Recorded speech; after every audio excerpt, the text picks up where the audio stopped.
Welcome aboard, Giants and Eagles fans, to a special joint podcast here, as it is NFL Draft Week. We're doing a special joint podcast with the No Huddle Show, our Philadelphia Eagles podcast, and obviously Talk is Cheap, our Giants podcast. We're going to get you set for the 2016 NFL Draft. We're doing this podcast on a Monday afternoon. The draft will be Thursday night, at least the first round, and we'll continue into this coming weekend. The Eagles, of course, traded up last week with the Cleveland Browns, now hold the number 2 pick. Everyone expects it to be Carson Wentz from North Dakota State. The Giants sit at number 10, and the deal with the Eagles and the Browns obviously affects them, what happens in front of the Giants. So we have, along with myself, Joe Giglio, we have 4 people here, so 5 altogether. You know them from our different podcasts, obviously, wherever you're coming from to listen. The No Huddle Show, Elliot Shore-Parks, Mark Eckel, they cover the Eagles, and Talk is Cheap with Jordan Renan, James Kratz, they cover the Giants. What we're going to do is we're going to have a roundtable mock draft as we end this podcast. Right now, though, we'll start with a little talk about the draft and where we're at right now. We'll start with Elliot and Mark on the Eagles. Guys, we haven't spoken on our podcast on the No Huddle Show since the trade last week. Carson Wentz seems to be the prize. We have the Eagles trading up from number 8 to number 2. Elliot, your thoughts, and now all the fallout from it as we sit here on this Monday afternoon. Yeah, I thought it was a great move for the Eagles. I mean, people will counter and say, oh, you gave up a lot, you mortgaged the future, you're debilitating the drafts from here on out. I just don't think that's the case. Look, the Eagles didn't have a future with Sam Bradford as their quarterback, and they haven't had a playoff win since 2008. They haven't had a quarterback since Donovan McNabb left. They had to do something to try to get their guy. Now, you can debate if Carson Wentz, who will likely be the pick, is going to be that guy. I think he has a ton of potential. I've been watching a lot of film of him. Granted, I'm not a scout, but I think they're already better off with Carson Wentz on their roster than with Sam Bradford as their franchise quarterback. Did you give up, a few third-round picks and a fourth? Yeah, you did. And you're not going to have a first-round pick next year, which does hurt. But they weren't going to get – they needed to get their quarterback. I thought it was a good, aggressive move. And I do think it's going to work out for them. Mark, what did you think of the move? You've been around a lot of these as teams have traded up. You've seen them throughout the different drafts you've covered. What did you think about what the Eagles gave up and what they're trying to do here? It's funny, I don't think they gave up what they had to give up. When you're moving up that high, it's going to cost you. They actually got away cheaper than I thought it would have cost them to move up by spreading out the picks a little bit. But with that said, I didn't like the trade, and I didn't like the trade because I don't think Carson Wentz or Goff, and that's apparently Howie likes both of them. He likes vanilla and chocolate. Apparently, I don't know. I don't think either one of them is worth trading up for. And I think the Eagles have too many other needs to give up anything to move. I would have stayed at 8, and if one of those guys fell and you like him, take him at 8, or even move back. And when in 3 or 4 years, when we know how these quarterbacks are, I got a strange feeling that neither one of those 2 guys are going to be the best quarterback out of this draft. I got a feeling it's going to be either Paxton Lynch or even a guy that you get later on, maybe a Hackenberg, maybe a Cook, maybe a Prescott, maybe a Cardell Jones. I just don't think this wasn't Mariota Winston. And there's a reason Cleveland, who kind of needs a quarterback as well, and kind of has a guy that knows a little bit about quarterbacks being their head coach in Hugh Jackson, traded the pick. If Carson Wentz was the end-all, be-all, why wouldn't Cleveland just stay there and take him? I don't disagree with that. I just think, and you touched on it a little bit, what do you think of these prospects is almost 2 separate debates. There's a debate of was it a good trade? Was the idea of doing whatever it takes to get that quarterback a good one? And to me, it absolutely is. If you're an Eagles fan, you can at least sleep confident knowing this team is trying. Good. What? I mean, how good do you think Carson Wentz is going to be? I think he's going to be better than Sam Bradford. Oh God, okay. Okay, well that's what they had. That's what they had. It's hard to find better than Sam Bradford than sign Ryan Fitzpatrick. He's better than Sam Bradford. But he's older. I think at least Carson Wentz has the potential. Look, is he Marcus Mariota or Jameis Winston?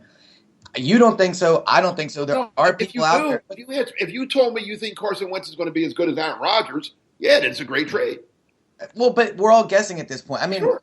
Your scouts say one thing. I mean, a lot of different people say different things, right? So some people out there do think that they have the potential to be very good. And I think the Eagles, I want to know what you thought.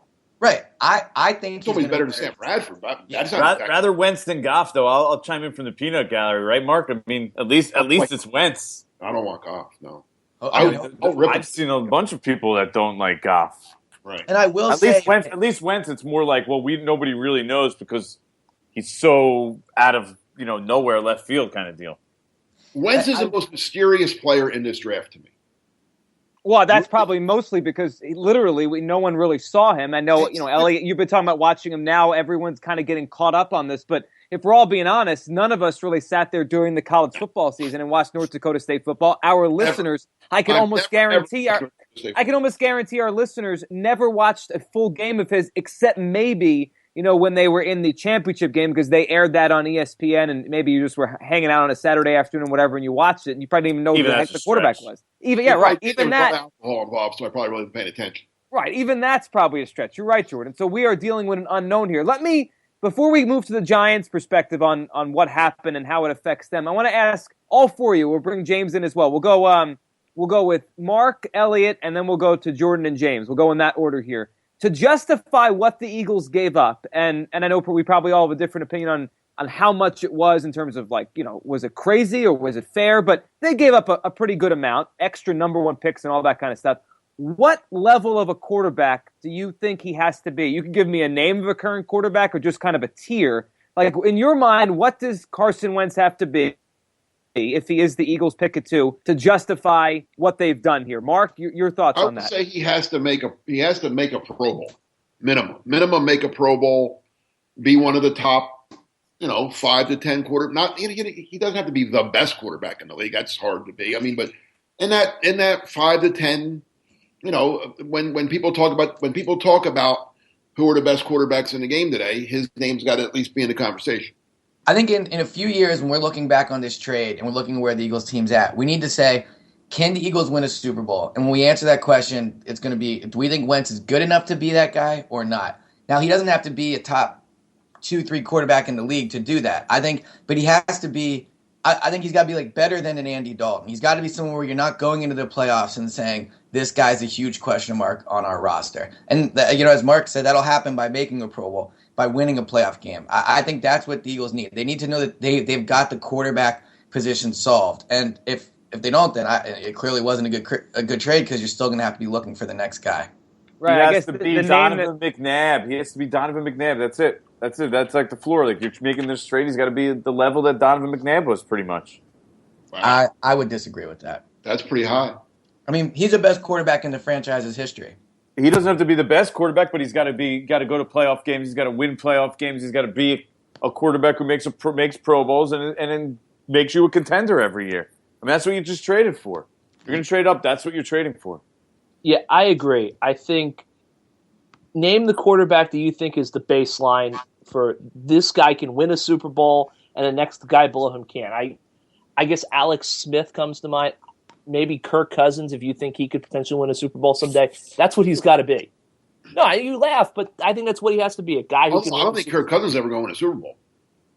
I don't know. I'm hiring, but okay. So Alex Smith, can we agree? I have higher expectations. I don't want to make that trade up for number 2 pick and trade all this stuff and hope that I'm getting Alex Smith. I need more than that. Or Kirk Cousins was a 4th round pick. I don't want Jay Cutler. I want more than that. How about this name? I'll throw this name because I'm listening to all of you banter about what he could be, what he might be. We've had this comparison for a lot of different reasons: his height, his size, and where he's coming from. Forget how he gets there or stats or any of that. If he has Joe Flacco's career, is it a good trade? I think it is. Oh, yeah. Absolutely. Thank you. Definitely. Oh, yes. All right, so I'll put that, for me at least, that'll be the baseline for Carson Wentz. All right, so Carson Wentz and the Eagles. That's good because that's actually below Donovan, but above Jay Cutler, Kirk Cousins. Right. I'll take it a step further. I think even if Flacco had never won a Super Bowl, if Wentz has Flacco's career, I mean, Flacco's in the playoffs every year. He's been good. I mean, I think if they get Flacco with this pick, Flacco, I'll take everything bad I've ever said back. Yep, exactly. Yep. I mean, without the Super Bowl, Flacco's not, But he wins in the playoffs. But don't take the Super Bowl away. He did win a Super Bowl. I know, but that was Elliot's comparison. I mean, right, I don't want Flacco without the Super Bowl. He's an average regular season quarterback. I'm not average, but he's he's good. He's above average. All right, let's jump to the Giants' perspective on what had happened and how it affects them at number 10. Then we'll do our mock draft here. Jordan, we'll go to you, and then James. What were your thoughts on the move when it happened, the Eagles moving up? Obviously, it affects the Giants within the division moving forward, but in more right now terms, it affects how things might play out before they pick at number 10. Jordan, what were your thoughts on the trade as it affects the Giants in this draft? Good for the Giants. I mean, we got, two quarterbacks, 1-2. Yeah, we're guaranteeing. I mean, it's going Goff and Wentz, 1-2. That means a guaranteed 2 quarterbacks in the draft, top of the draft, number 8 spot with the Browns. We could have 3 quarterbacks in the top 10. That means more players for the Giants. Happy, happy, joy, joy. Bring on the defensive players. James, how about you? First thoughts when the deal went down?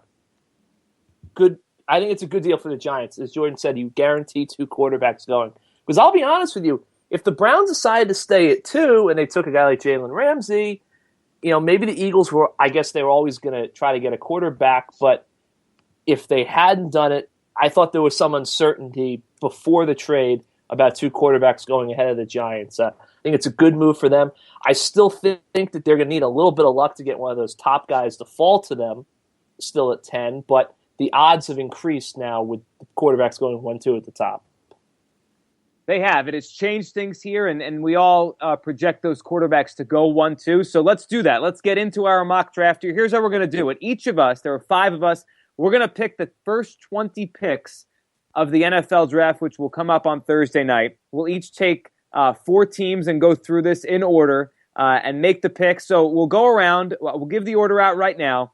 Then we'll go around, make your pick, and give your explanation on why you think the team will take this player. So the order will be James, Elliot, myself, Mark, and Jordan. We'll do that, and then we'll repeat the same order as we go through the picks 5 at a time. So on the board first, as I guess I play Roger Goodell here, with the number 1 pick, kind of anticlimactic, but you have it anyway. James, you are picking for the Los Angeles Rams. Who do you got? I am taking Cal quarterback Jared Goff. The reasoning is because they're going to take him.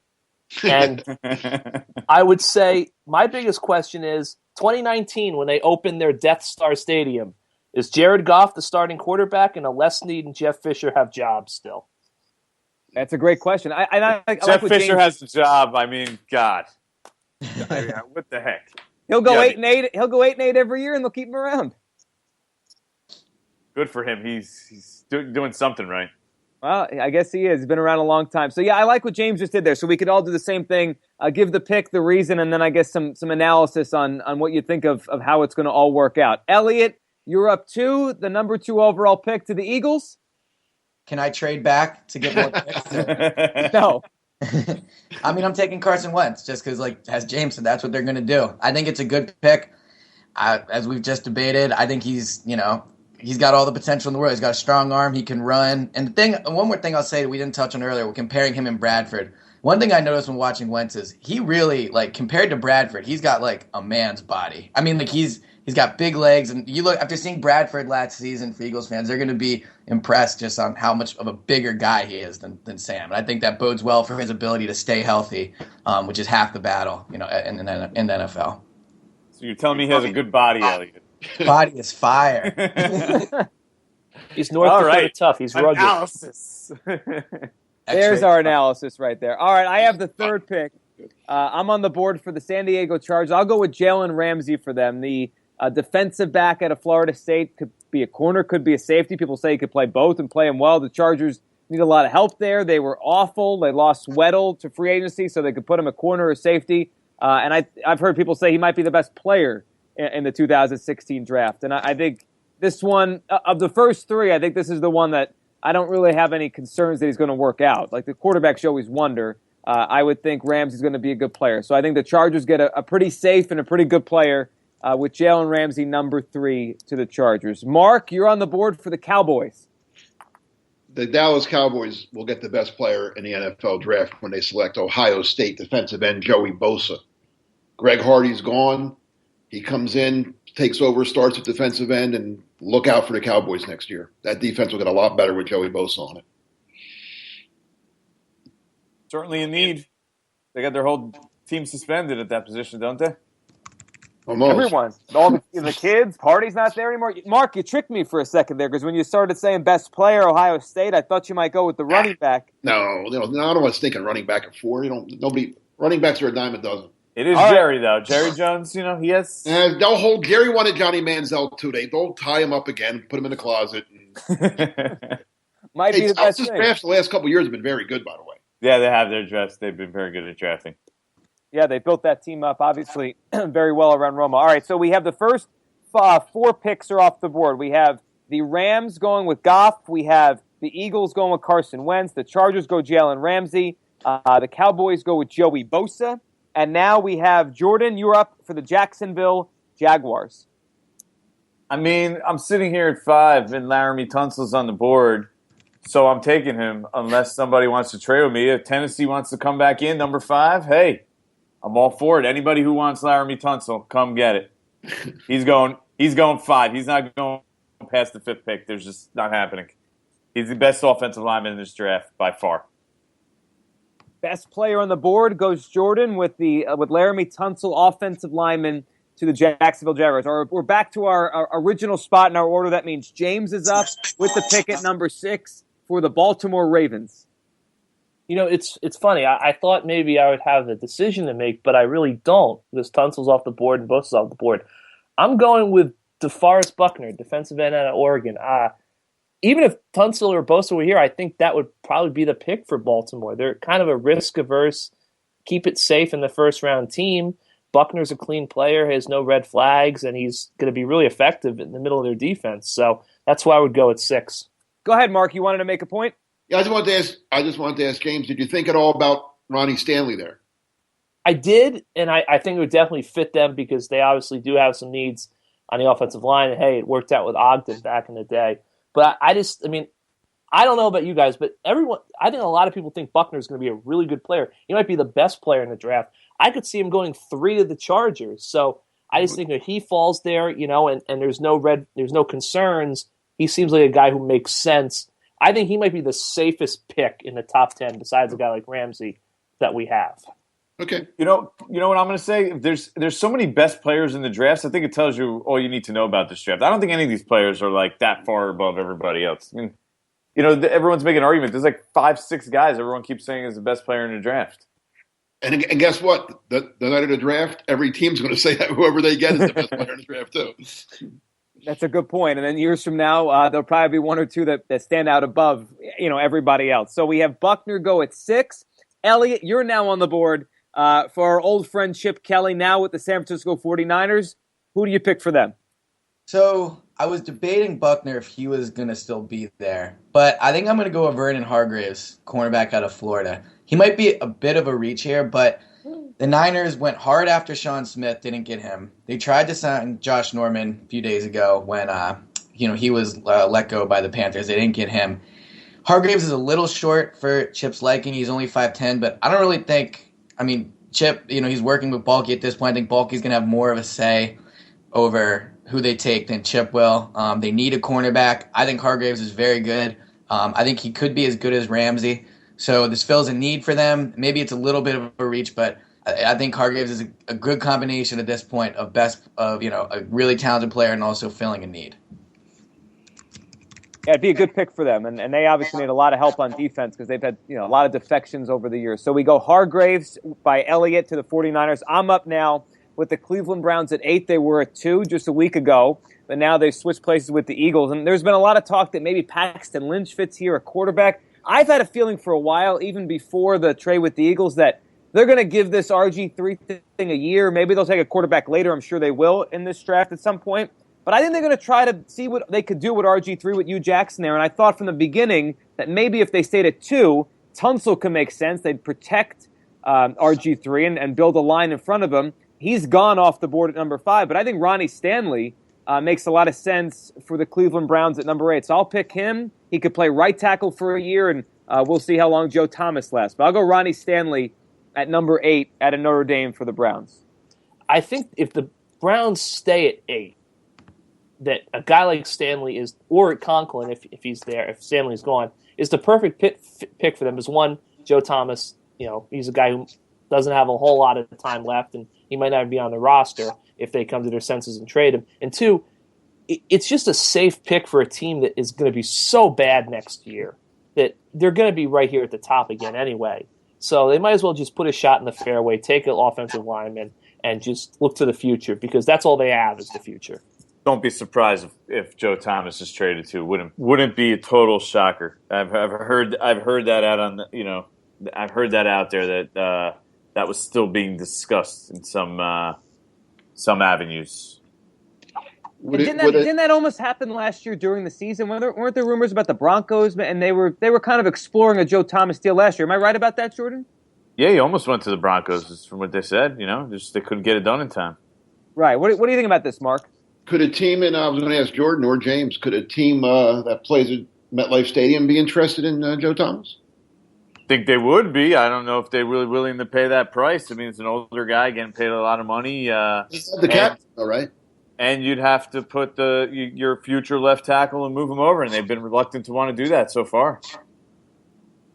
They have, but Joe Thomas, obviously, with his accolades, he could be maybe an exception. That would be interesting if Thomas, if this played out, they got Stanley and maybe look to move Thomas. That would be a fun wrinkle in the draft. All right, so Ronnie Stanley goes number 8 to the Bucks. Mark, you're now up. Ronnie Stanley goes 8 to the Browns. You're up, Mark, number 9 with the Tampa Bay Bucks.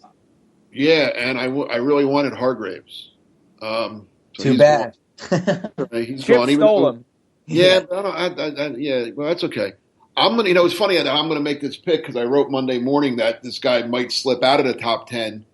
I don't. But if this goes the way it has, I don't think Tampa Bay could pass up Miles Jack at number 9. Yes, there's concerns about his knees, and I'm not sure what the Tampa Bay doctors feel. Some teams aren't scared. Some teams are very scared. But, I mean, Tampa took a gamble last year on Jameis Winston. Not a health gamble, but an off-the-field gamble. And, there were a lot of teams scared of Jameis Winston because of his, character issues. Tampa ignored him, took him, and he had a pretty good year and stayed out of trouble. So I think Tampa, again, rolls the dice, gambles a little bit on Miles Jack, and they might get it, and they might have the next Derek Brooks.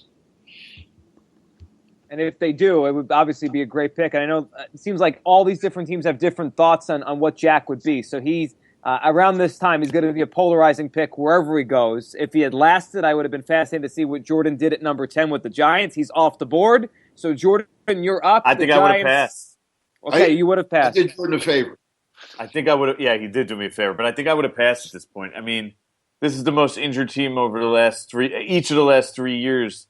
That's a tough pick for them to have to stomach at this point. I've heard, conflicting things on this over the last week or so. It just makes me wonder if they're in position to be able to make that. So I would have gone. I mean, my choices now are Jack Conklin, Ezekiel Elliott, and Leonard Floyd. And here I'm going with Leonard Floyd. He's their guy. He's the guy that they seem to have been targeting since even before the NFL scouting combine. A great athlete, tremendous athleticism and explosiveness. Really will add to that linebacking core. It's something they desperately need. With his ability, really versatility to do a little bit of everything. Pass rush, cover, and run sideline to sideline. So Leonard Floyd is my pick here, linebacker from Georgia. So our top 10, just to kind of reset, and then we'll go through 10 more. We'll take this to the 20th pick. Our top 10, Goff goes number 1 to the Rams. Carson Wentz number 2 to the Eagles. Jalen Ramsey 3 to the Chargers. Joey Bosa 4 to the Cowboys. Tunsil 5 to the Jaguars. DeForest Buckner 6 to the Ravens. Vernon Hargraves 7 to the Niners. Ronnie Stanley 8 to the Browns. Miles Jack to the Bucks at 9. And Leonard Floyd goes to 10. Goes number 10 right there to the New York Giants. Now let's get the Eagles. Real quick. Would anyone have gone in another direction for the Giants? Would anyone have gone Conklin, Treadwell, Elliott over Floyd in that spot? For me, I think Floyd would have been my pick, but the only guy that I just keep wondering if he's too good, and I don't know what the Giants think of him, but he may be too good to pass up, would be Ezekiel Elliott. If he's as good as some people think he could be a game changer. And the last time they had a pick that was a game changer was Beckham. So that kind of sticks out in my mind, but I probably would have taken Floyd there. James, what would you have done covering the Giants and your thoughts on a team you know very well? Okay. I think Elliott is going to be a star in the NFL. But Thanks, I think man. what I think is interesting is you get to these teams, like we talked about the Giants, the Cowboys. The idea of taking Ezekiel Elliott, it sounds awesome. We're going to get Ezekiel Elliott, and he's this 3-down monster, blah, blah, blah. But can you really justify taking a running back in the top 10? Nope. And I just think what the Cowboys are going to encounter and the Giants are going to encounter and any, the Browns or the Niners or whoever you want, the Ravens even, is that you can't pass up an impact lineman or a linebacker or a cornerback or safety to take a running back when it's a position that's completely devalued in the league and you're one knee injury away from disaster. Here's what I would say. The Giants already did a lot of work their defense this offseason. They obviously have a long way to go, but I think Ezekiel Elliott could be the difference between the Giants winning the division next season and not. And here would be my argument on that. I think the division is very much open for the taking, especially with Romo's health. That leaves it up in the air. I think the Giants, then you have you have Odell, Eli, and Ezekiel to really. I think that trio would make you either the first or second best team in the division for the next few years, as long as Eli is still playing at a high level. And once you get into playoffs, we've seen how Eli does. I think Ezekiel Elliott can be a complete game changer for any offense he goes on, but especially one that already has a quarterback and a star wide receiver, one that a lot of teams in this top 10 do not. So I think it would be, if he's there on the board at 10, I don't disagree with you, James. Other guys that could take their like Floyd might have longer careers, but I think that the impact they would get from Elliott for the next 5 or 6 years could be a complete difference maker for this team. I think it would be a no-brainer pick if he was there. If it was 1995, you'd be 100% correct, Elliot. But it's 2017, and running backs, as James said, are devalued for a reason. 8 of them gained 1,000 yards last year. 8 running backs in the entire NFL gained 1,000 yards. Only one of those 8 made the playoffs. It was Adrian Peterson, whose team got knocked out in the first round when they scored all of 6 points. Running backs don't mean that you don't care. Who cares? You can get a guy. Yes, Elliott's the best of the bunch, no doubt about it. Todd Gurley was great last year. Rams went 7-9. Because the Rams didn't have a quarterback. The Giants already have a quarterback. They already have a star wide receiver. What about that? I mean, my point is, you could get a running back in the 3rd round. You can get a Devontae Booker, a C.J. Prosise, Paul Perkins. No, they won't be as good. A David Johnson from last year, who was maybe as good as Adrian Peterson when he got drafted in like the 5th round or something. You can get running backs all throughout the draft. There's no reason to take one so high unless you don't have any other need. If your team is set, you got a great defense, you got a good quarterback, you got good receivers, your offensive line's pretty good, and that's the last piece of the puzzle. Yeah, go ahead, take a running back. But I just think running backs are so devalued, to use James's word. I mean, they're just not important anymore. Nobody wins games by running the ball anymore. James, what do you think on this? Well, just to get back to what Elliott said about the defense, yes, I understand the Giants spent $200 million, all these defensive pickups and free agency. But I think the problem, and I think a lot of fans are having this too, is that are we talking about 2016 or are we talking about 2016 and beyond? Because, yes, the Giants' defense will be better in 2016, but JPP is on a 1-year deal, and if he has a great year, someone could offer him a massive amount of money and he walks. Jonathan Hankins, interior tackle, going into his walk year. Someone could pay him a lot of money, and the Giants, even if they want to bring him back, might not be able to bring him back. All the linebackers are on 1-year deals.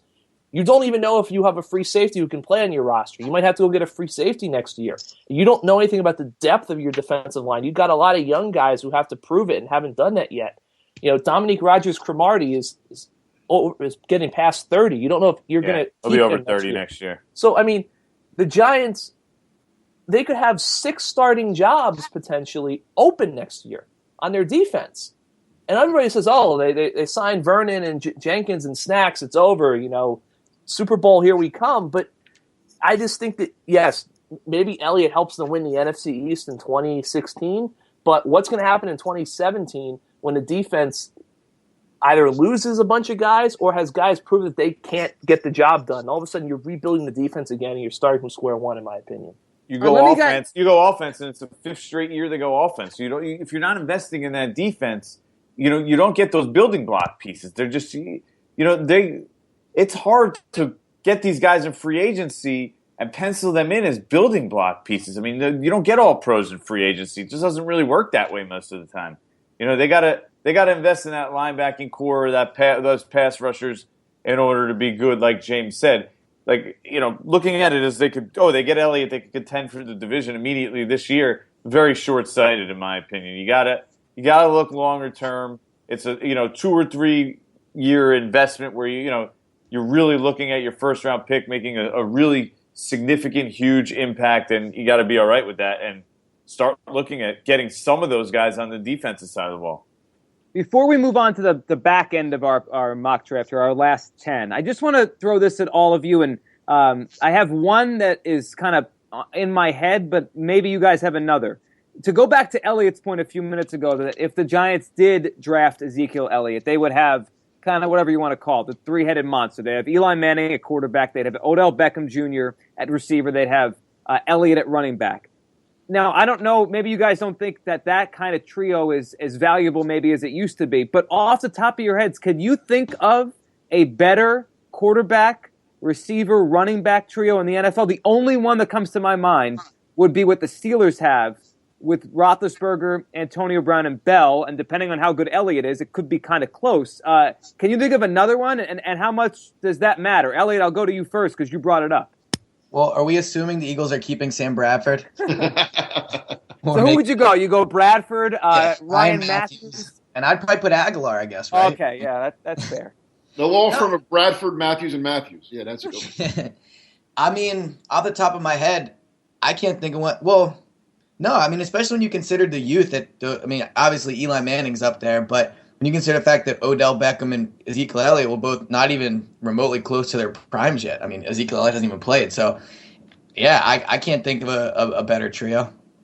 Mark, how about you? If you like Eddie Lacy, I'd say Rodgers, Lacy, Jordy Nelson. Well, Jordy Nelson's coming off that injury now. He'll be fine. Okay. Well, that's certainly up there, though. That's a good one. But, yeah, that's probably one. How about Jordan? What your thoughts on they could have that if they made the move? Yeah, I mean, it would be a good trio. I mean, how long we got left with Eli? That's the only question with those guys. But yeah, they'd be up there. I mean, Dallas had Romo, Murray, Bryant, and didn't win a damn thing. No, well, that's to be fair. They were what a weird drop pass kind of. Oh no, they were a penalty flag away from getting beaten in the first round. That's true, but then they also were a play away from going to the NFC title. They didn't win anything. Bryant, Murray, Romo never won a darn thing. I get it, but they did win, 12 or 13 games that year? Yeah. Won one playoff game. Yeah. What about against the Detroit Lions? I don't even you gotta count. You got to have some. The Lions don't even count, right? I think we all agree on that, though. You need some kind of defense. Beating the Detroit Lions. I mean, come on. You do. You do need some kind of defense. All right, so let's move on to our back end here as the Giants get Leonard Floyd. Jordan made the pick for the Giants. Leonard Floyd at number 10. So now we reset. That means, James, you're back on the board, picking for the Chicago Bears at number 11. Well, this is going to sound funny after all the talk we had about Elliott, but I'm taking Ezekiel Elliott at number 11. So top 10, no way. At number 11, though, fine pick. All right, all right. The line of demarcation has been set. One, if I'm the Chicago Bears, I'm calling Tannenbaum in Miami, who supposedly is infatuated with him, and I'm going to make a really good deal. I'm going to trade down to 13, and they're going to give me way too much because they don't know what they're really doing down there. But here's my thing about Elliott. So if you're the Bears, you're not feeling good because I really wanted Leonard Floyd. He's not there. I think Shaq Lawson is a guy who you could take, but Shaq Lawson, is he really worth the 11th pick? I don't know. And then Sheldon Rankins is another guy I considered, and he might be the better guy, but I just think, one, you have the significant drop-off in the salary structure when you go from 10 to 11. And two, Chicago does need a running back. They just lost Matt Forte. You don't know if Alshon Jeffrey is going to be around after this year playing under the tag. It would help Jay Cutler. And, obviously the NFC North maybe helps their style of play. So I will say Ezekiel Elliott, 11 to the Bears. And I think he'd be a good pick for them. Elliott, now you're up with the Saints at number 12. Yeah, so, I would have taken Ezekiel Elliott if he was still there. But the guy I'm going to take is Sheldon Rankins from Louisville. I read in a certain mock draft on a Monday morning on NJ.com that would be a good pick for them. And they're terrible against they're a terrible defense last year. 30, one of the worst in the league, 31st. So I think it helps their defensive line. I think it's good value here. And I think it'll be a good pick for them. All right, so we have Rankins going at number 12 for the Saints, who always seem to need defense. And now I'm up at number 13 for the Dolphins, who I think are just probably so sad that they didn't answer the call in time when James called to try to trade up for Elliott, because that's seemingly the guy they want. I'll go defense for them. I'll go with a cornerback. I'll go Eli Apple, the New Jersey kid who went to Ohio State, and they'll add him to their defense and Byron Maxwell and Kiko Alonso and all those guys. So I go with Eli Apple, cornerback from Ohio State. Mark, you're up for the Oakland Raiders. I'm going to go cornerback also. I'm going to take William Jackson from Houston. He's a Raider true and true. Woo. Big, strong, physical corner. The kind of Raiders have loved for years. He's I'm not going to put him in his category, but Charles Woodson type, that body kind of style, big, strong, fast, likes to get in your face, play a little man-to-man press. This kid was born to be an Oakland Raider. Born to be an Oakland Raider. I like that. But he's without the trouble. I don't think he's got any trouble. I don't know if that's a positive, by the way. Hey, the Raiders are going to be good next year, guys. That's my team. They are going to be pretty good. I agree with that. I think they're going to be good too. Jordan, you're up for the Tennessee Titans, who obviously had the number one pick just a week and a half ago or whatever it was, and now they sit in the middle of the first round. The Titans at number 15. Yeah, what do you thank got? you very much. I mean, I'll take Jack Conklin. Why not? I was going to take Laramie Tunsil at 1. Now I got all those picks, and I get Jack Conklin at 15. Thank you. That's By the way, good. I watched Jack Conklin play against DeForest Buckner this morning, and he pretty much dominated him. Gave up like one play the whole game. That was one of the early games last season, right? Like one of the early marquee games. Yep, the Michigan State beat Oregon, pretty much ended their season. But I think it was like one of those opening week games, and he started to wear down a little bit at the end. But for the most part, he clearly got the better in my eyes of DeForest Buckner. So I was impressed. And 15th pick, yeah, I'll take him. Him and Taylor Lewan. Your job is to protect my man, the myth, the legend, Marcus Mariota for the next 10 years. Mark, what do you think? That's a great pick. And if it goes that way, I'm telling you, Tennessee's another team that they're going to be good in a hurry. With all the picks that they got from the Rams, they have their quarterback. They have some other talent. They have a good. I mean, if what's his name? The receiver they took last year, Green Beckham. If he becomes the guy that they think he is, they have a couple other little pieces. Now their offensive line has 2 bookend tackles. And they still have 3 second-round picks to add, God knows, a linebacker, a safety, a defensive lineman, whatever they want there. I mean, yeah, the Tennessee Titans could get good in a hurry, especially playing in a not great division in the AFC South. Well, as long as their quarterback's good, they're going to get great in a hurry. So they got pieces around them. I mean, Yeah, but I mean, James, we reset. You're back up now. The number 16 overall pick, the Detroit Lions. James, you're on the clock. Shaq Lawson, defensive end from Clemson. I consider Laquan Treadwell just because obviously Calvin Johnson retiring gives me a little bit of a hole, but I will go with Lawson. They signed Marvin Jones, helps them ease that a little bit. That's true, but I think Lawson would be a good fit for them. So we have Lawson go at number 16 to the Lions. Elliot, you're back up with the Atlanta Falcons. All right, they have a need at linebacker here. I'm going to go with Deron Lee out of Ohio State. Turnover machine last year, 4.5 sacks, 2 forced fumbles, and interception. Fills a need for them and can be a playmaker for them on defense. So I'm gonna go with Lee out of Ohio State. All right, that puts me back up with the Indianapolis Colts, who were just a mess up front on both sides last year, and obviously Luck got hurt, and the season just turned out to be a disaster. I think they make the first, I don't know what you want to call it, controversial pick or the eye-opening pick. I think they go with talent, and they risk everything else, and I think they're taking Noah Spence, the outside linebacker, pass rusher, defensive end, whatever you want to call him, originally from Ohio State, had to leave. Goes to a smaller school, and I think he ends up with the Colts as a pass rusher at number 18. So I go Noah Spence to the Colts. Mark, you're up with the Bills. I'm still shocked that on that last pick. Noah Spence, really, Joe? Wow. They're going for talent. You're going for also character doesn't matter, huh? Well, it does, but not for the Colts in that pick. You don't want an offensive lineman to keep Andrew Luck standing up, huh? Yeah, I thought about Taylor Decker, but if Conklin was there, I would have taken Conklin. But I went with try to hit a home run. A little shock. All right, Buffalo. I wanted Lee, and Elliott took him ahead of me from Atlanta, which probably could happen as well. I could shock the world and take a quarterback here, huh? Do You it. could. Mike Mayock mentioned last week that this could be a spot for Paxton Lynch. I am or lurking. another I am quarterback. lurking at Is Paxton Lynch on the board? Yes.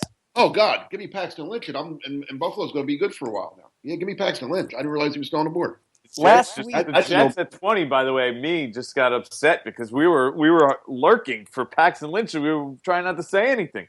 I just assumed somebody traded up and took him, but I guess not. Okay, yeah, Paxton Lynch is a no-brainer for the Bills. And Jordan, before you go, just last week, Mike Mayock said that Paxton Lynch could follow the Jets at 20, but beware of the Bills. And I don't know if Mark heard him or just I didn't. They're on the same page.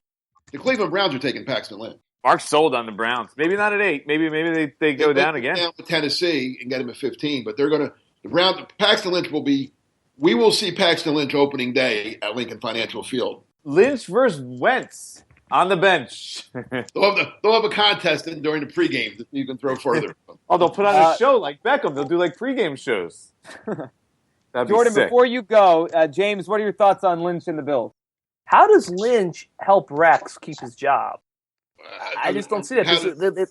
Because they like Tyrod. I don't think Lynch is going to play next year.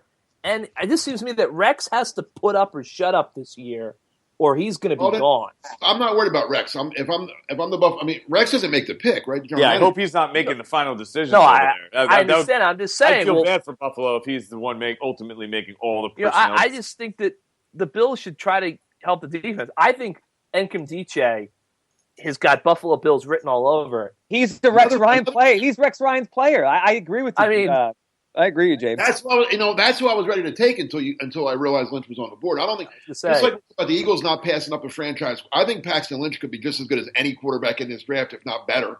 And this is like Aaron Rodgers falling in your lap, except Tyrod Taylor isn't Brett Favre. So I'm not. Are you sold on Tyrod Taylor ever doing anything in the NFL? I'm not necessarily sold on him, but I just think that, one, they seem to like him. He had a positive year for them last year. I just think Nkemdiche is the guy. I don't see how Rex is going to – I mean, you could see Rex up there with this kid talking, I'm going to go buy him a pet panther after we're done with this press conference. It's got Rex written all over it. And again, in the real scenario, I think Lynch will be – because somebody will have made a trade and that's probably what they're going to do. I just couldn't let Lynch – I couldn't let the Jets get Lynch at 20 either. If Lynch is falling that far, the Dallas Cowboys are going to try and make that move up. Or Denver. You could book that. Those two, yeah, Denver too. They're going to try and make that move up if Lynch is there that late. Or the Jets. The Jets could easily have moved up a couple spots to try and get him.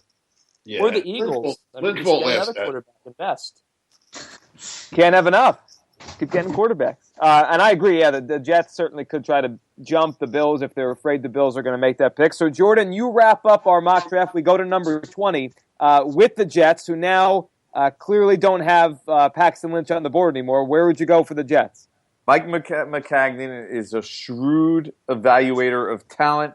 Under this scenario, he waited, he looked around. He likes Reggie Ragland, the middle linebacker from Alabama. Big, strong guy, solid player, instincts. David Harris getting old. That's the pick for them. That's the pick for the Jets. Reggie Ragland.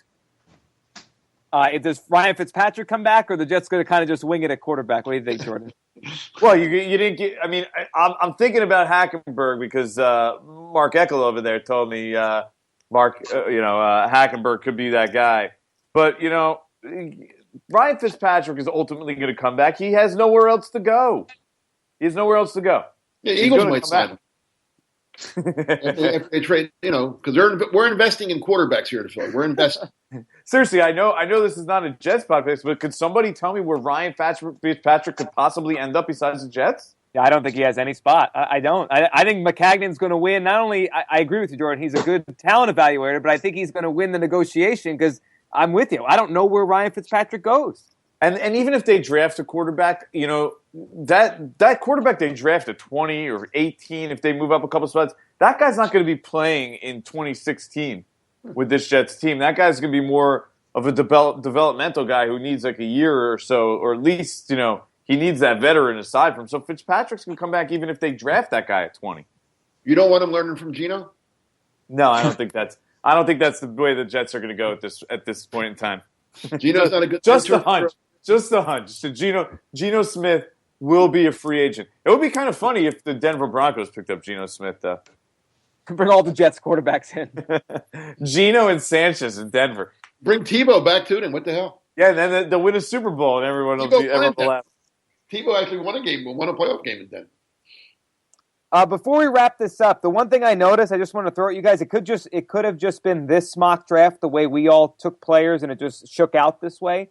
But I noticed, as I look at the list here, unless I'm missing something, that a wide receiver does not go in our top 20. Do you think that's realistic, or so you do think that could happen? Yep. That's weird because I know this class isn't as good, but the last couple years have been a crazy run on wide receivers. That'd be a big difference. I think the run's going to come 20 to 30. So if we kept it going, in the mock draft I did Monday morning, I have the Texans starting a run of like 3 in a row. I have Houston, Minnesota, and Cincinnati all taking them 3 in a row, and then Kansas City coming back a few picks later and take another one. But there's no – I mean, when I did my series, one of the stories about the draft was a scout telling me there's no Odell Beckham. And there's a lot of wide receivers in this draft, but there's no star. There's no Odell Beckham. There's no Amari Cooper. There's a bunch of, decent guys, Corey Coleman, Josh Doxson, Will Fuller, Laquan Treadwell. They're all good, but no, I don't think any of them are worthy of top. And a lot of the teams picking really didn't need a wide receiver, if you think about it. And again, this is a position almost like running back where you can get a lot of good wide receivers. It doesn't have to be in the top 10. Like you could get a good wide receiver maybe more than any other position in the second round. I feel it might take a little time, but you're not going to get Odell Beckham rookie year, but you can get some guys out there. I don't think anybody passed on one that they had a glaring need. I mean, Cleveland needs everything, but I mean, I don't think anybody's that had a glaring need at wide receiver passed on one for another player. Falcons could use one, right? They could really use somebody next to Julio, but they already have a one. And they signed the kid from Rutgers. Oh, Sanu, right? Yeah. So they're okay. They're paying Muhammad like he's a star, so they're okay with wide receiver. Forgot about him. Yeah, so it could be a year where no receiver goes, at least in the first half or maybe the first 20 picks. And I said, but then there'll be a run. Houston, I think, is definitely going to take one. I think the Vikings are definitely going to take one, and the Bengals almost have to take one since they lost 2. Right, that does make sense. That's where the receivers will go off the board. All right, we'll wrap it up here. The draft is Thursday night. Hope everyone enjoyed our little mock draft here. You guys will be doing a ton of work, ton of coverage the next couple of days leading up to the mock draft, leading up to the real draft on Thursday night. The Eagles pick at 2. Elliot and Mark will have you covered. And the Giants obviously pick at number 10. Jordan and James will have you covered. Jordan, James, from the Giants' perspective, thanks as always for doing this. You got Anytime. Elliot, are you still there? You're still breathing? Got to make sure. I'm still here. I'm just trying to get over the Bradford thing, Just it's hard, but we'll see. It's been a rough day for him. And from the No Huddle Show perspective, Elliot and Mark, thanks for doing this, guys. No problem. Talk to you soon. And thanks to all of you for listening to our joint NFL draft mock draft preview show right here on NJ.com. We'll be with you with a ton of coverage coming up. We'll be back next week with individual shows, obviously with the Giants and the Eagles, to break down what happened with probably Carson Wentz to the Philadelphia Eagles. And we'll see where the New York Giants go at number 10. Thanks for listening.